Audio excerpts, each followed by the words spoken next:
Bien, buenas noches a todos. Gracias por estar una vez más aquí acompañándonos en nuestro conversatorio, porque esto es un conversatorio donde nosotros intercambiamos opiniones acerca de lo que hemos leído del libro Historia del Cristianismo de Justo González. Creo que es importantísimo que nosotros tengamos claro algo. Esto no es una clase, no es un seminario. Aquí nadie sabe de historia.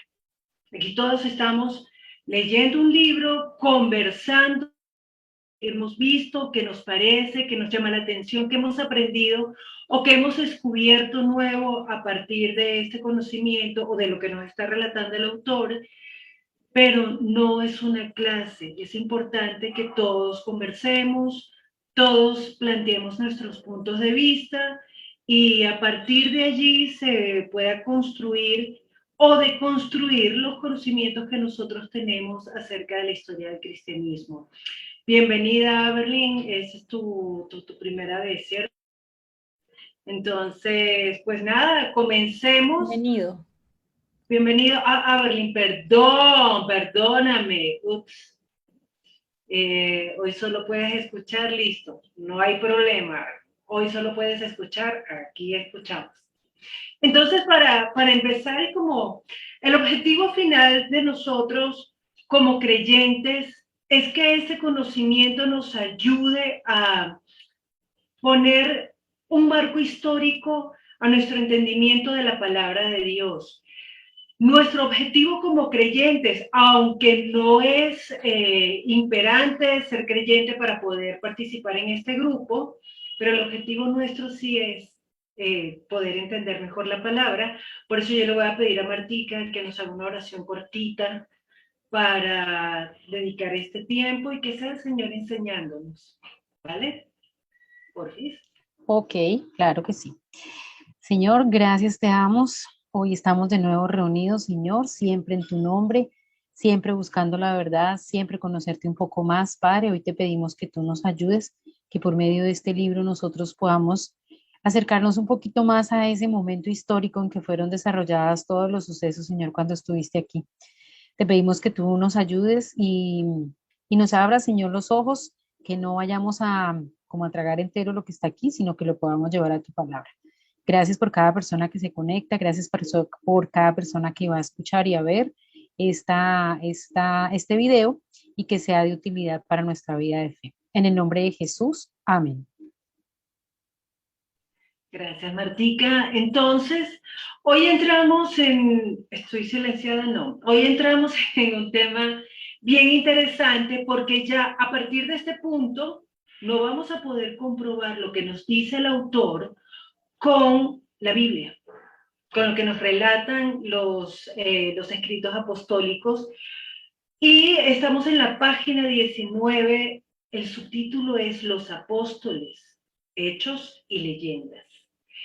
Quiero preguntarles qué, qué aprendieron, qué les llamó la atención, qué descubrieron o qué les parece digno de debate en las palabras o en los planteamientos que hace Justo González en este punto de los apóstoles, hechos y leyendas. ¿Quién habla primero? Dale, Pris. Bueno, hay muchas cosas que me llaman la atención. Lo primero tiene que ver con tu introducción y es que en este punto no tenemos una fuente bíblica para poder decir, esto sí ocurrió así. Y solamente tenemos los escritos de algunos historiadores del primer siglo al segundo siglo. Pero entonces a mí me inquieta porque pues yo soy toda a pie de página, etcétera, bibliografía, que el autor nos cuenta lo que dijeron esos escritores y no nos da los nombres de los escritores, no nos dice, esto lo escribió Orígenes, esto lo escribió Eusebio, esto lo escribió Ireneo, esto lo escribió, no sé, fulanito de tal, y lo pueden conseguir en algún lado, como para uno por lo menos decir, bueno, no lo podemos comparar con la Biblia, pero hay una fuente en donde sale eso. Al menos yo no lo veo en el pie de página y no lo veo en citas, entonces, no sé si el autor lo hizo después al final en la biografía como, esto y esto y esto, pero pues no está mencionando ni siquiera las obras ni los títulos de donde se está sacando esta información. Entonces ya de por sí a mí me empieza como la cosa como, bueno, entonces ¿de dónde me agarro? ¿De dónde me agarro? Porque aquí ya nos toca, es un debate como bueno, se dijo por allá, alguien escribió, hay una fuente fidedigna, dice él por ahí, bueno, ¿y cuál es esa fuente fidedigna? Entonces, siento que allí faltó carne para uno agarrarse un poquito. Y entonces tenemos que ser aún más cuidadosos en no tragar entero, como decía Martica, porque pues ni siquiera estamos sabiendo cuáles son las fuentes de la autoría y que no podemos ni siquiera decir, eso no lo dijo Ireneo, o usted lo malinterpretó, no lo sé. Si de pronto en el camino van surgiendo esas fuentes, pues chévere citarlas para que todos sepamos, bueno, de dónde sacó la información este señor. Eso es mi primera cosa que iba a decir y la segunda se me olvidó. Ok, todavía estás embarazada y puedes echarle la culpa a la bebé. Es que ella me roba la memoria. Sí, importante ese punto, aunque por lo menos cuando habla del apóstol Juan, sí cita al autor que plantea el debate acerca de quién es ese Juan, pero todavía no hemos llegado hasta allá. Apenas es que nada más el primer párrafo ya es digno de análisis, pero como yo no voy a opinar, me callo y Martica habla. Martica del Carmen, cuéntenos. Ya me cambiaste el nombre. Bueno, pues justamente en ese primer párrafo y como algo que tenía que ver o tiene que ver con lo que dice Pris, pero ya con respecto a la Biblia me llama la atención porque dice que en el Nuevo Testamento no nos dice qué fue lo que pasó con la mayoría de los apóstoles. Digamos, en el libro de los Hechos sí cuenta algunas cosas, pero hay otros que uno no sabe qué fue lo que pasó. Y yo me hacía una pregunta, yo decía, bueno, si no hablaron sería porque no había nada relevante que decir. Me llama la atención, por ejemplo, Lucas es uno de los, él escribió Hechos y pues es como tan juicioso en todo lo que escribe y la forma cronológica y fue como tan preciso de buscar la información y todo eso. Entonces yo pensaba que si no estaba, por ejemplo, por lo menos en este libro de los Hechos, esas referencias a algunos apóstoles, supongo es porque no, pues es una suposición mía, es porque no era relevante lo que estaba ahí o no hicieron algo tan especial que valiera la pena que lo nombrara en el libro de los Hechos. Me hacía eso, por ejemplo, con respecto a ese primer párrafo que está ahí. Mira eso. Gracias por ese aporte, Marta, pero yo creo que es bien importante entender algo. El libro de los Hechos se escribió por lo menos antes del año 72. Lo que están planteando Marta es sumamente importante porque si Lucas no está contando eventos tan importantes como la toma de Jerusalén, la quema, la destrucción del templo, todas estas cosas, todos estos hechos históricos que conocemos por otros historiadores, pues probablemente Hechos fue escrito antes de que todo eso pasara. Probablemente el libro de los Hechos y las cartas apostólicas se escribieron antes de la muerte de los apóstoles. Y ese es un punto muy importante porque nos da una idea aproximada de en qué momento ocurrieron o dejaron de ocurrir algunos eventos importantes dentro de la historia del cristianismo. El libro de los Hechos, entonces nosotros podemos situarlo antes de la muerte de Pedro, antes de la muerte de Pablo, antes de la muerte de Juan. Incluso las cartas de Pablo tienen que haberse escrito antes de esos eventos que ya no podemos ver en la Biblia, pero los historiadores y las tradiciones nos dan una idea de qué puede haber pasado. Yo no sé si Pau en este punto quiera decir algo. ¿No, Pis? Pues yo sí quiero decir algo. Yo sí. Hay algo que me parece muy bonito, porque dice el autor Desde fechas muy antiguas comenzaron a aparecer tradiciones que afirmaban que tal o cual apóstol había estado en tal o cual lugar, o que había sufrido el martirio de una forma u otra. Muchas de estas tradiciones son indudablemente el resultado del deseo por parte de cada iglesia en cada ciudad de poder afirmar su origen apostólico, pero otras son más dignas de crédito y merecen al menos que las conozcamos. ¿Qué me encanta? Aquí hay dos cosas que me fascinan. Una, el hecho de que los apóstoles, a ver, ellos no estaban tratando de convencer a la gente, cree en Jesús y no te va a pasar nada. Todo lo contrario. Sabe que la palabra de Jesús se cumplió. Seremos perseguidos, seremos aborrecidos, seremos vituperados. Todo eso que dice Jesús en la Biblia, Jesús dijo, ustedes no la van a pasar rico. No, papá, si a mí me persiguieron, ¿qué creen que le van a hacer a ustedes? Entonces, el hecho de que la iglesia se haya mantenido tan fiel, tan firme a ese mensaje, que aparentemente, por lo que logro entender de Justo González, algunos exageraron como un poquito, pero no negaron el martirio al que fueron sometidos los apóstoles. Y eso a nosotros, o por lo menos a mí como cristiana, me aterriza. A ver, si eso le pasó a los superapóstoles que tenían tanta fe, ellos no dijeron, hasta tenga fe que no le va a pasar nada. Y en estos momentos tan duros que estamos viviendo por el COVID, por las revoluciones sociales, por los levantamientos sociales, por todas estas crisis, entonces a mí por lo menos me aterrizan y me hacen pensar, pues tal cual como lo dijo el Señor. Y antes de seguir al segundo punto, le voy a dar la palabra a Priscila Josefina.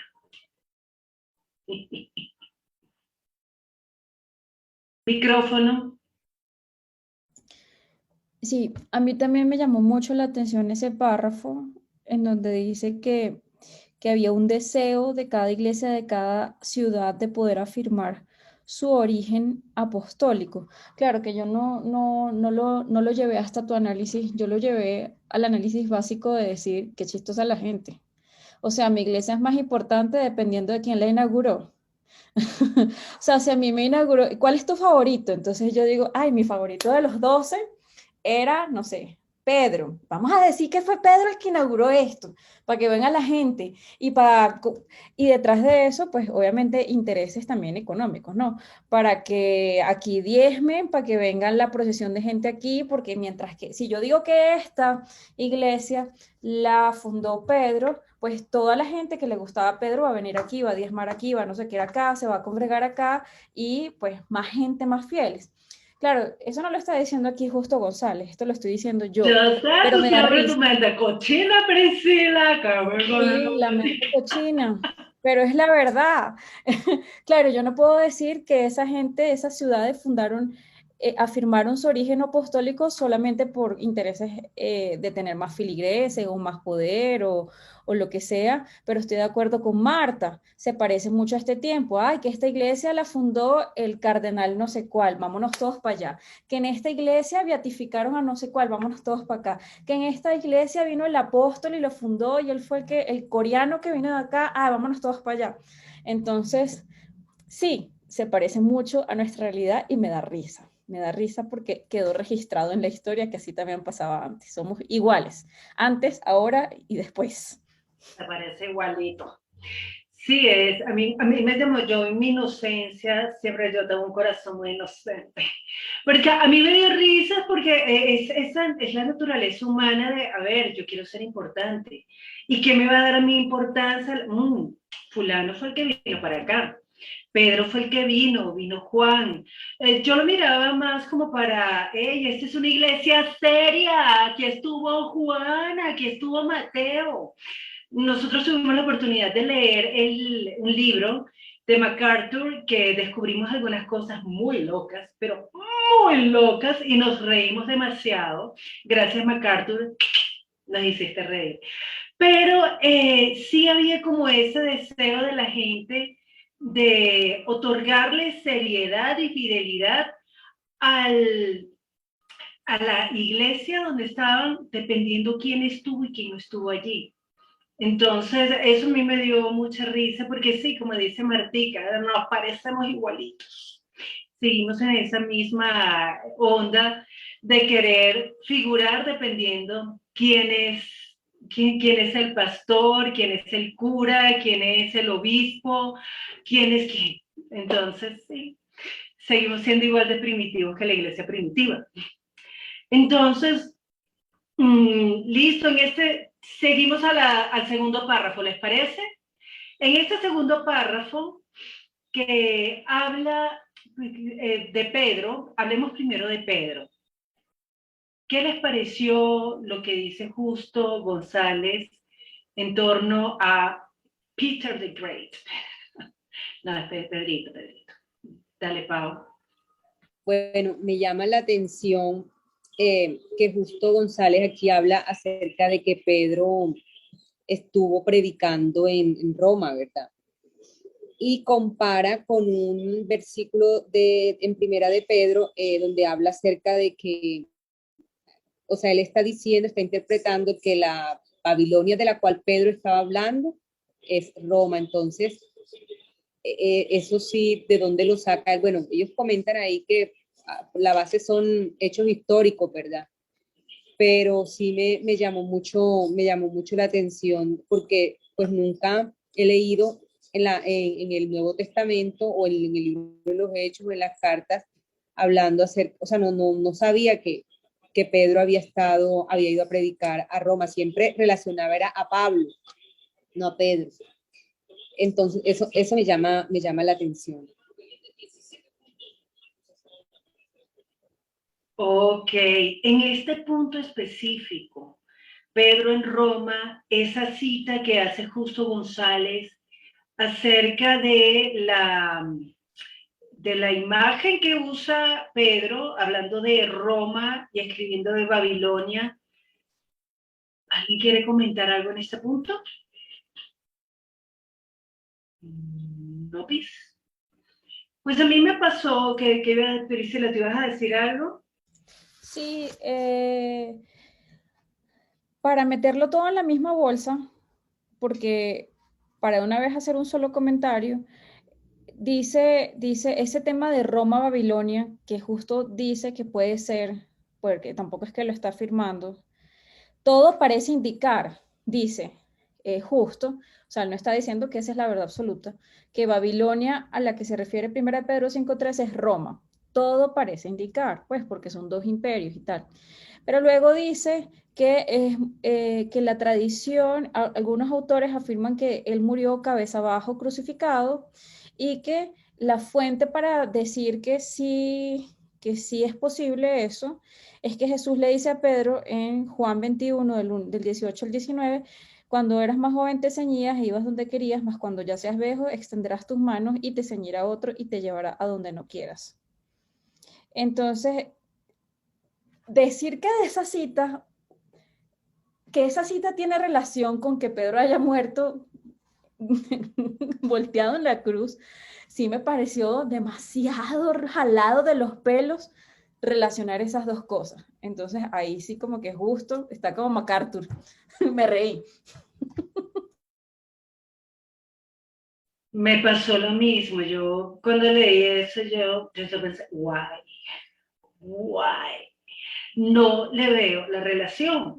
Yo puedo entender que esa palabra que le dijo Jesús a Pedro, el apóstol Juan es quien interpreta que eso tiene relación con la forma en que va a morir Pedro, pero de ella decir boca abajo, crucificado y boca abajo, te la leí. No sé, no la cogí. Y me parece así como que justo, no te pases, no te pases. Martica, ¿qué iba a decir? Dígalo, no lo escriba, exprésate. Como que no, No, solamente eso mismo que yo decía, pero ¿y de dónde lo sacó? Yo también me hice la pregunta y dije, pero, uy, este man es muy pilo porque yo no le veo por ninguna parte en la relación a eso, pero sí queda uno como, o está pensando más allá de no sé qué está viendo entre líneas porque la verdad no se nota por ninguna parte, igual. Sí, y en cuanto al comentario que hacía Paola de Babilonia, Roma, los simbolismos, además dice, todo parece indicar que está hablando de Roma, pues les confieso, no hice la tarea de leerme Primera de Pedro capítulo 5, no la hice, pero sí creo que no está de más hacer una lectura de la primera carta de Pedro y mirar ya desde una óptica diferente, pensando, ¿será que podría estarse refiriendo a Roma? ¿Será que sí? ¿Será que no? ¿Qué dice Pau? Ah, bueno, yo apenas leí solamente la cita de Primera de Pedro, versículo Solo 5, el versículo 13. sí, donde menciona, donde Pedro está mencionando Babilonia, pero solamente ese versículo. Tocaría leer todo el contexto para ver qué. Claro, yo creo que no está de más, creo que vale la pena hacer la tarea y mirar desde una óptica diferente. Nosotros a veces nos quedamos solamente con lo que conocemos y nos conformamos y no nos entra lo demás, pero no está de más darle una miradita, que iba a decir Priscila. A mí me encantan las cartas de Pedro y lo que yo más o menos veo aquí de la primera carta de Pedro es que nada más con la salutación, él empieza diciendo a los expatriados de la dispersión, está hablando a los que fueron perseguidos en el Ponto, Galacia, Capadocia, Asia y Bitinia. Entonces, si hay un marco de persecución, o sea, es cierto lo que dice Justo, ya le está escribiendo en el marco de la persecución.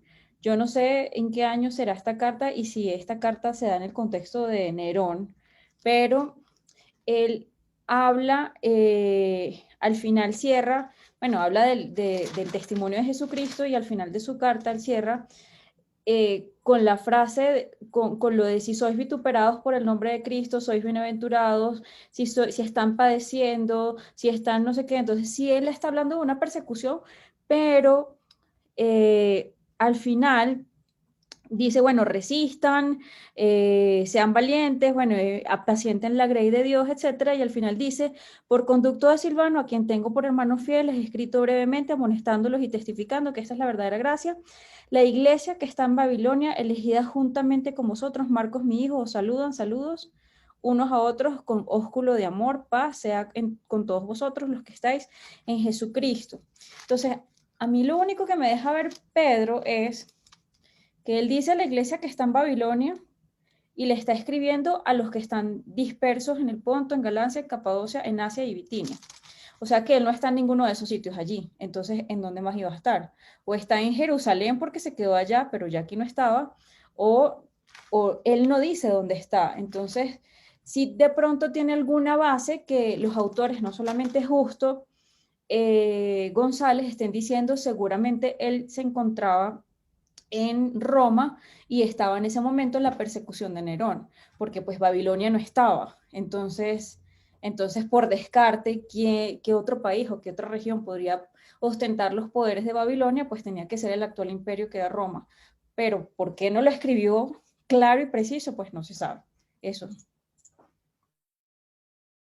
Gracias, Priscila. Es raro porque Pedro suele ser muy frontal, me parece. El carácter de Pedro, por lo que yo he podido mirar a lo largo de los evangelios, Pedro es muy, muy frontal, no se calla nada. Entonces, me parece interesante hacerle una relectura. Yo jamás hubiese llegado a esa conclusión por mi cuenta, pero es una visión interesante, es una nueva óptica para la lectura de esta carta de Pedro.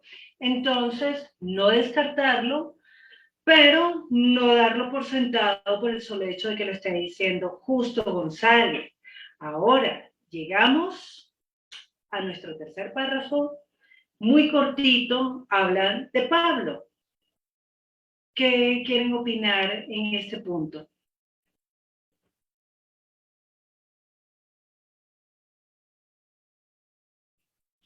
Otra vez sale a relucir Nerón, un muchacho de risa loca, de mente inquieta. Sí, yo sé. Se Nerón era un loquillo. Ok, en cuanto a Pablo, ¿les llama algo la atención de lo que dice Justo González en este párrafo tan cortito? Dale, Pris. Todos son suposiciones, entonces uno no sabe qué opinar frente a un mar de conjeturas, pero él dice que el libro de Hechos le deja predicando en Roma con relativa libertad, bueno, con muy restringida libertad, y todos los testimonios antiguos, él no dice qué testimonios, entonces uno no puede ir a ver qué fue lo que dijeron los testimonios, concuerdan en que murió en Roma, probablemente decapitado durante la persecución de Nerón. Yo confieso que yo aseguraba que esa había sido la muerte de Pablo, por las películas de Pablo. La última película que yo me vi de Pablo, él sale en la cárcel, pero con privilegios de ciudadano romano, y lo decapitan. Entonces las películas, los historiadores casi que afirman que Pablo murió decapitado y escribiendo desde la cárcel y con algunos privilegios de no torturarlo ni nada, por eso su Y muerte uno fue que una dice, muerte. Hollywood no miente. Y sí, y fue una muerte limpia porque como era ciudadano romano, entonces no lo humillaron o nada, sino lo decapitaron y listo. Yo aquí ya yo pensaría que de pronto sí fue así porque el tema de ser ciudadano romano se menciona bastante en las cartas de Pablo. Entonces, y cuando uno lee los documentos o otros documentos históricos, pues sí había cierto privilegio para los ciudadanos romanos en contraste con otros en cuanto a la tortura, etc. Entonces, eso me haría decir como que, bueno, es creíble, pero de que es creíble la teoría, pero de que sea así, pues ya yo no me creo esa historia de Hollywood que ya me la creía antes. Sí, yo no sé por qué no es cierto que Jesús era rubio y de ojos azules.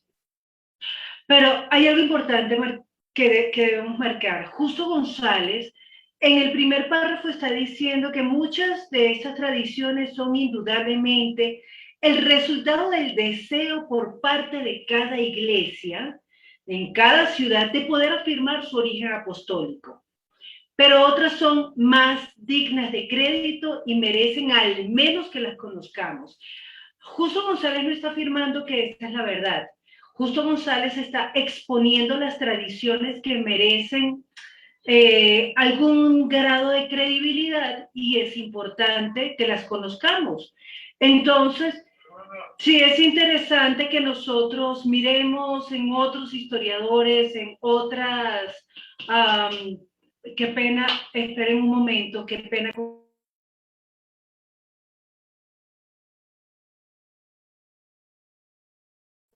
Es que por eso le llama leyendas también el título. Qué pena con ustedes. Entonces, sí, o sea, estas son tradiciones que son importantes conocerlas.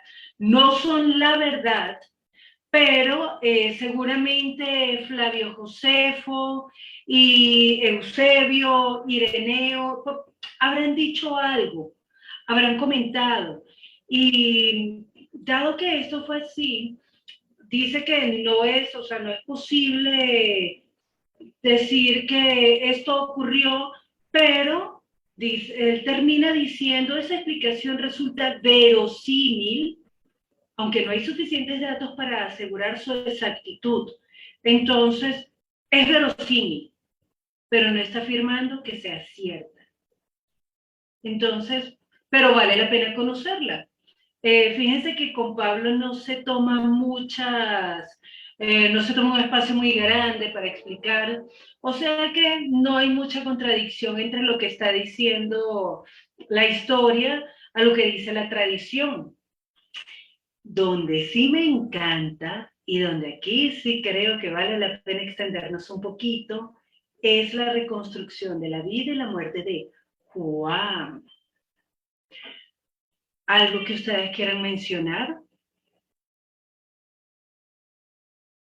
¿Quién levanta la mano? Pero bueno, vamos a pasar al tema de Juan, ¿verdad? Sí, creo que no hay mucho más que valga la pena hablar de Pablo. Creo que extendernos más en Pablo es como no sé, no vale la pena que...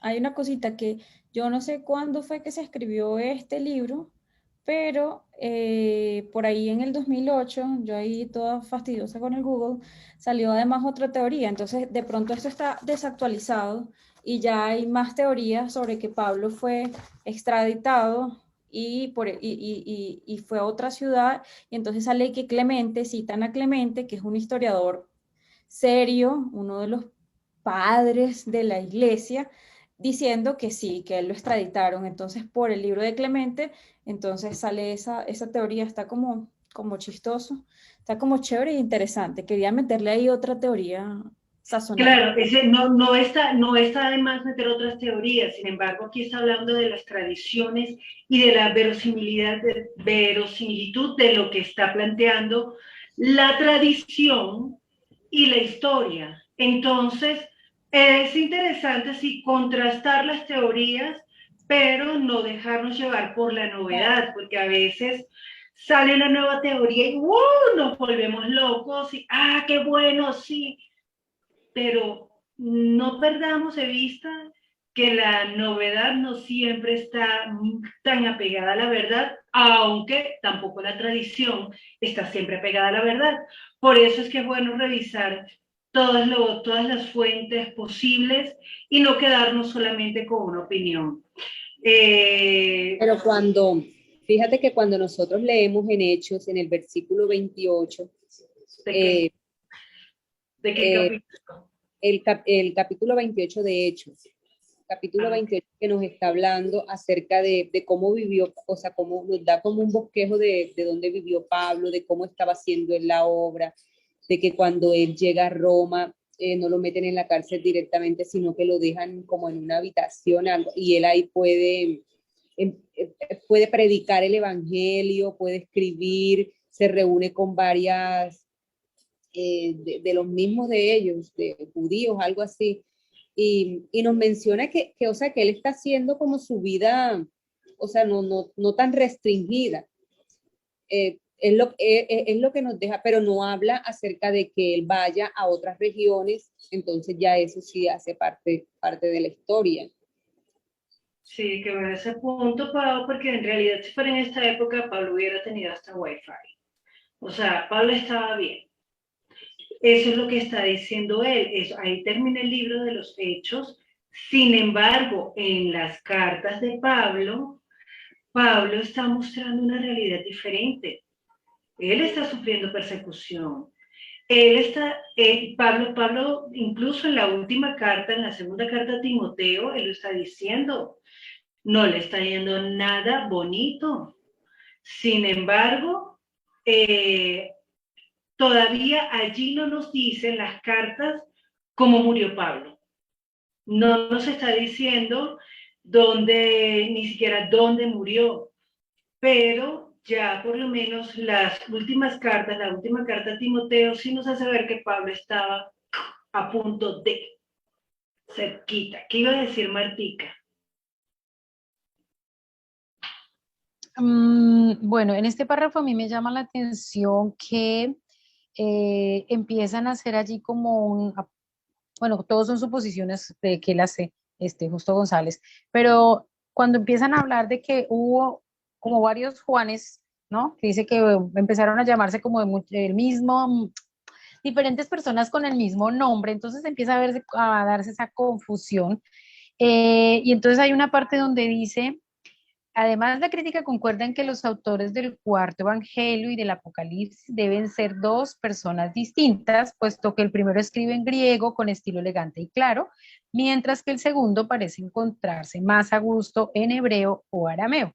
Entonces, a mí me llama la atención porque, pues, bueno, por los estudios que se han hecho, digamos, en la iglesia, pues ahí uno va viendo como que sí es el mismo, pero lo que hemos estado comentando, de dónde podemos esa suposición tener como para mirar, para ver si es o no es, o cuántos Juanes había. Aquí habla de uno que estaba en Éfeso, creo que sí. Y también creo que hace referencia con respecto a de que como eran las iglesias que estaban tratando de ver cuál era la más importante, entonces no, este Juan es mío, no, este Juan es mío, creo que también tiene algo que ver con eso. Gracias, Martica. Hay algo importante que voy a volver a insistir en eso. Justo González no está haciendo suposiciones. Justo González está mostrándonos las afirmaciones históricas y las tradiciones en cuanto a la vida de los apóstoles, de lo que no se...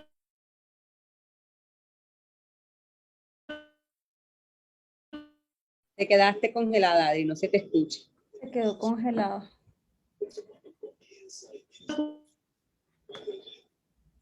La voy a silenciar y le voy a apagar el video a propósito para ver si se le mejora un poquito.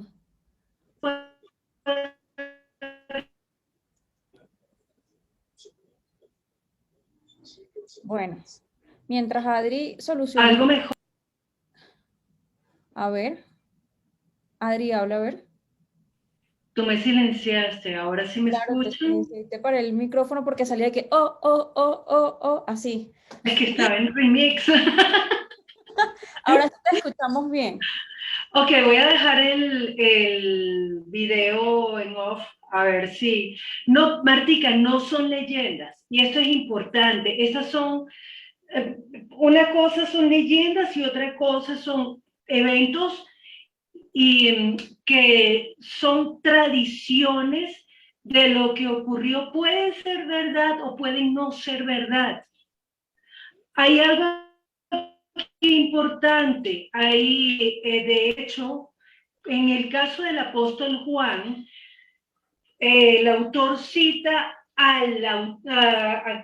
Justo González cita al autor, a un autor cristiano del siglo II, Papías de Hierápolis, que se dedicó a estudiar las vidas y enseñanzas de los apóstoles.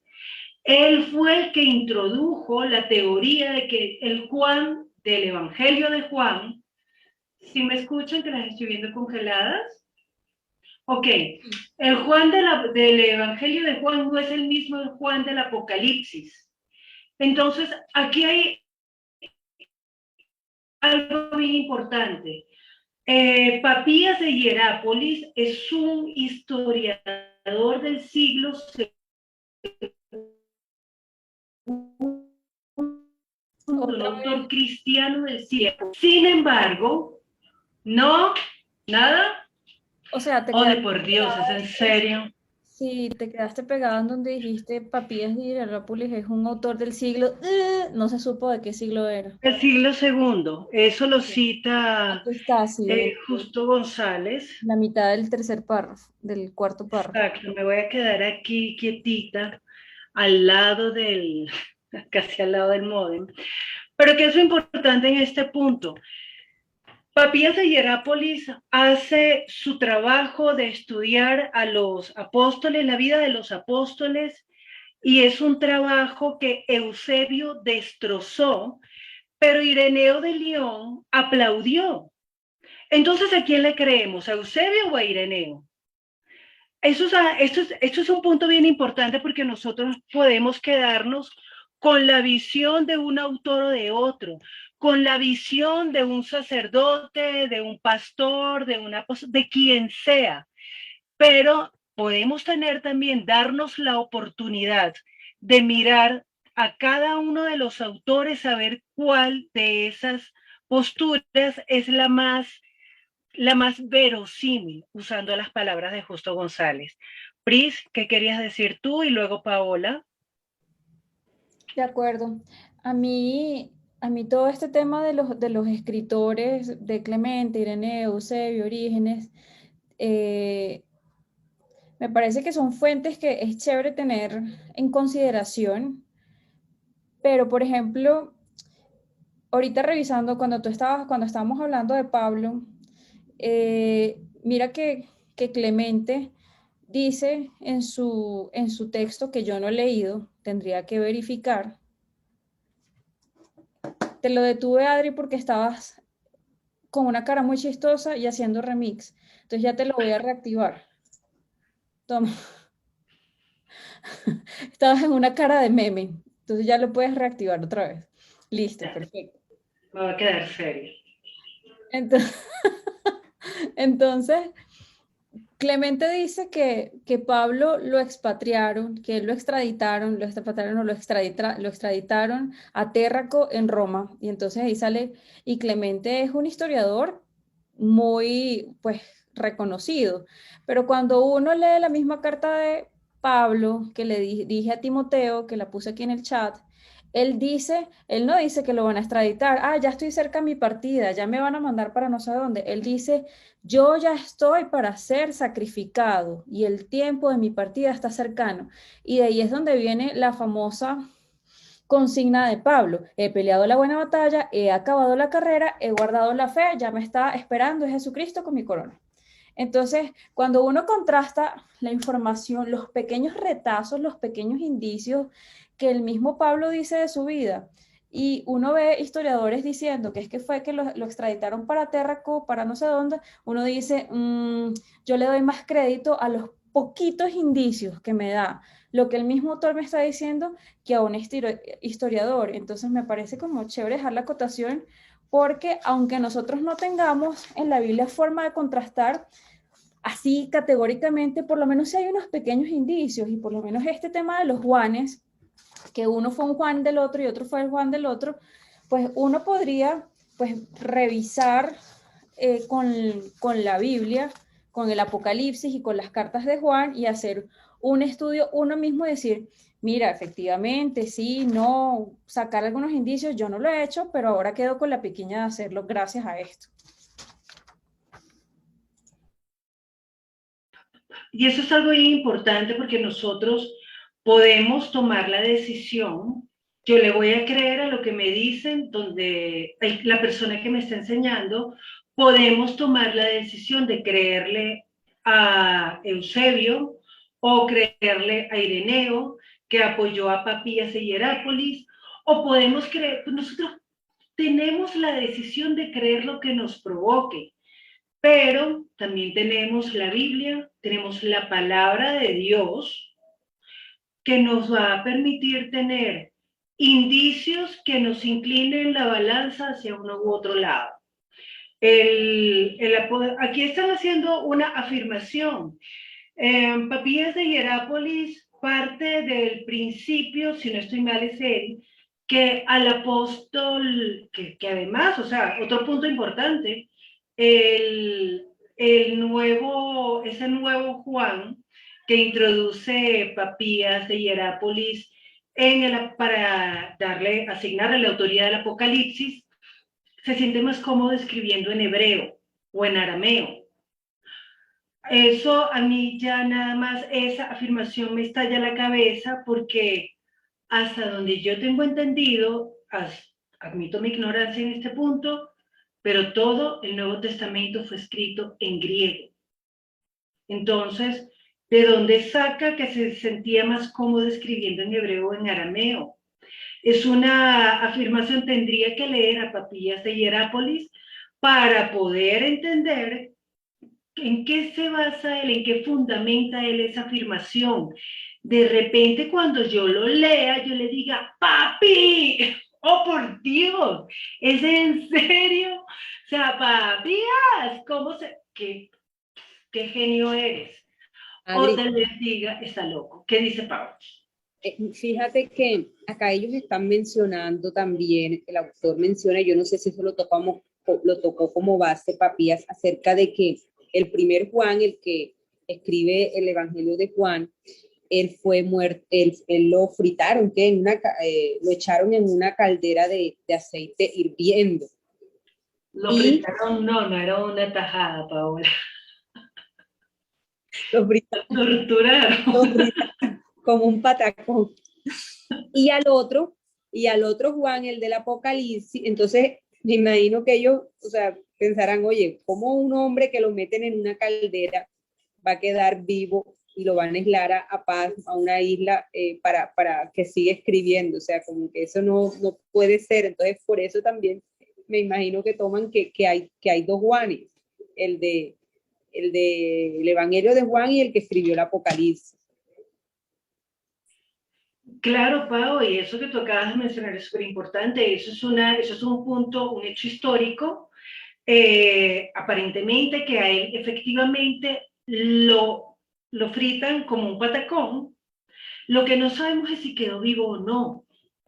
Entonces, hay diferentes versiones del destino de Juan después de haber sido pataconizado, o sea, echado a una caldera como un patacón. No sabemos a ciencia cierta qué le pasó. Por eso sería interesante mirar, y creo que aquí tenemos fuentes diferentes. Eusebio es muy duro, pero muy duro con Papías de Hierápolis. O sea, es una cosa que yo lo leí y yo dije, Eusebio, te pasas. Eusebio es Eusebio de Cesarea, él. O Sí, sea, él es quien hace, Eusebio. él es el quien hace las apreciaciones sobre Papías, o sea, él fue después de Papías, es así. Sí, y es importante porque Ireneo de León sí le da su visto bueno, un espaldarazo al escrito de Papías de Hierápolis. Entonces tenemos dos Yo duros. estuve leyendo, perdón, yo estuve leyendo de este padre de la iglesia, Papías, y yo no sé por qué leí en una parte que él había sido como de la época de los apóstoles y que había sido, o sea, que lo que había recibido lo había recibido directamente de parte De de Juan. Juan, ¿sí?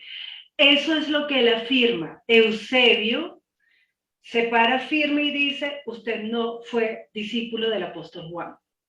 Entonces, te dio una cacheta de Eusebio. O sea, es buenísima esa pelea. Sería delicioso, eso cada quien lo hará en su tiempo libre, de sentarnos a los tres, a Papías, a Ireneo, a Juan, a el mismo Eusebio, y ver cuáles son los argumentos que cada uno presenta para defender su postura. Porque no olvidemos algo, o sea, todo el mundo quería tener algún tipo de peso apostólico en su historia, así como en las iglesias, también en la vida personal de cada uno. Entonces, tal vez Papías está atribuyendo verdades que no son tan históricas, pero no podemos afirmarlo o negarlo sin antes darle por lo menos un vistazo, aunque sea un wikipediazo a esto, para poder ver la postura de cada uno. ¿Qué quería decir Priscila? Ya es de pronto es medio tarde, pero sí, no te está fumando una lumpia. O sea, tanto el Evangelio de Juan como el Evangelio de Apocalipsis se escribieron en griego y salen los manuscritos en griego. Perdón, para que quede registro, Apocalipsis no es un evangelio. Perdón, yo dije tanto los Evangelios de Juan como Apocalipsis. Entonces, me parece como raro eso o sea, ¿qué fue lo que estudió Papías para decir, ya va? No, mentira, no Papías. Dice, la crítica concuerda en que los autores del cuarto evangelio y del Apocalipsis deben ser dos personas distintas, puesto que el primero escribe en griego con estilo elegante y claro, mientras que el segundo parece encontrarse más a gusto en hebreo o arameo. ¿Dónde están las cartas en arameo para hacer la comparación? Porque, o sea, que yo sepa, no hay una traducción del Apocalipsis en arameo a griego. O sea, en los libros por lo menos que yo me he leído de la historia de la Biblia y de cómo se formó y de qué idiomas vinieron, etcétera, no hay una carta que se haya encontrado de los libros que escribió Juan en arameo o en hebreo como para uno decir, oye, sí, verdad, aquí se nota que él escribía a mano alzada en hebreo y en griego escribía en letra de muerte. O sea, no lo hay. Entonces, esa crítica es como en qué se sustenta. Entonces, cuando yo leo cosas así, uno dice, vámonos a los hechos. Lo que sabemos y lo que encontramos son los libros en griego, entonces, ¿para qué nos ponemos a enrollarnos la vida? Eh, Parto para mí, o sea, yo no descarto nada porque yo no sé nada. Como yo soy una neófita en este tema, yo prefiero no descartar nada, pero una vez leídos los aportes de cada uno de estos historiadores y críticos, pues sí, puedo tomar puedo adoptar como cierto una postura u otra, dependiendo de lo que para mí sí es la verdad y es la palabra de Dios. En, yo no sé, tal vez es una tesis que puede que sea una locura, puede que no, pero quizá esta afirmación de que uno se siente más a gusto en griego y el otro en arameo, y dice el primero escribe en griego con estilo elegante y claro, no, pues hasta lo que yo he leído de Juan, del Evangelio de Juan, no está escrito en un estilo elegante y claro, ninguno de los evangelios, o sea, me provoca decirle justo, defíneme elegante y claro, porque no veo ni la elegancia ni la claridad griega en los escritos de Juan. Entonces ya por ahí estamos partiendo de una afirmación en un punto en que yo no sé qué define el autor como griego elegante y claro, porque hasta donde yo, lo poco que sé del tema, los apóstoles, los discípulos, los testigos escribieron en griego koiné, griego de calle. ¿Qué pasó, papi? Así todo, ¿qué pasó, mi gente? Mi gente linda de Jerusalén. O sea, nada que ver con un griego elegante y claro. Griego elegante y claro escribió Homero, pero no el Nuevo Testamento. Y por otra parte, yo no sé si esta afirmación, que el segundo parece encontrarse más a gusto en hebreo o arameo, tendrá alguna relación con el hecho de que en el Apocalipsis se hacen muchas citas al Antiguo Testamento y quizá eso en el lenguaje de la crítica, de esta crítica que está mencionando Justo González aquí, tenga que ver con que ellos piensen que se sientan más a gusto con términos o conceptos hebreos que son los que se encuentran en el Antiguo Testamento. Eso fue algo que me pasó así por la mente, puede ser una locura, puede que tenga algún sentido. En todo caso, ya son las 8:03 de la noche y yo no sé si alguien quiere comentar algo en este punto.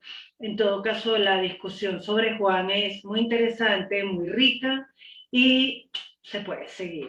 ¿Alguien quiere decir algo más? ¿Y me callo? ¿No? Va a tocar abrir otro club de lectura en otro horario para estudiar a Eusebio, la historia eclesiástica, la formación de la iglesia por Eusebio y no sé qué, y aquí nos iremos hasta el infinito. Me parece chévere al menos documentarnos de esas obras, así sea unos resumitos en otro espacio diferente, me parecería súper chévere. Yo la verdad he tratado de leer, he dejado Eusebio por la mitad, Orígenes por la mitad, a todos los he dejado por la mitad, Me porque, encanta leer de Flavio Josefo porque me dice que es un historiador que tiene mucha... sí, porque es pesado leerlo sí. cuando uno está solo, pero de pronto si uno hace este ejercicio, es como, oh, mira, qué chévere, qué chévere. Entonces, más adelante, cuando nazca la bebé, puedo postular a estudiar. Cuando nazca, cuando vaya a la universidad. Cuando la bebé vaya a la universidad, tendré tiempo para leerme las obras. Los padres de la iglesia, sí, son bien interesantes, son escritos muy interesantes, incluso las actas martiriales son muy, muy, muy enriquecedoras, hay mucha literatura y lo rico es poder acercarnos y de una manera humilde, sin la arrogancia de decir, esta es mentira, este no, porque hay muchas personas que antes de nosotros han estudiado los hechos históricos que nosotros estamos leyendo hoy. Entonces, no despreciar lo que ellos hicieron creo que es un acto de humildad y sí, para poder además aprender de lo que ellos vivieron, lo que ellos hicieron. Podremos decir no estoy de acuerdo, podremos decir sí estoy de acuerdo, pero no despreciarlos, no menospreciarlos de entrada, creo que es un acto de respeto y de humildad. ¿Tú querías decir algo? No. Entonces, ya que tienes el micrófono abierto, ¿quieres hacer una oración cortita para despedir la reunión? Bueno, bueno, Padre, nosotros te damos gracias, Señor, por habernos permitido estar aquí reunidos una vez más, estudiando toda esa historia, todo eso que es tan fascinante conocer acerca de los discípulos, de cómo llevaron ellos el evangelio, conocer también, Señor, las diferentes posturas que tiene cada historiador. Eso también aporta nuestra fe, Señor, para creer que de dónde son tus raíces, de dónde proviene todo, Señor. Es maravilloso. Eso es como cuando nosotros también queremos conocer de dónde proviene una persona que nos interesa, sus antepasados, cómo fue su vida. De la misma forma, esto es lo que nosotros estamos buscando. Te pedimos, Señor, que tú nos continúes bendiciendo, que nos sigas guardando y que, bueno, todo esto, Señor, sirva para que nuestra fe sea cada vez más cierta, más verdadera, Padre, porque realmente con esta finalidad es que nosotros nos reunimos. Bendice nuestras vidas y guárdanos, Señor. Te lo pedimos en el nombre poderoso de tu Hijo amado, Jesús. Amén.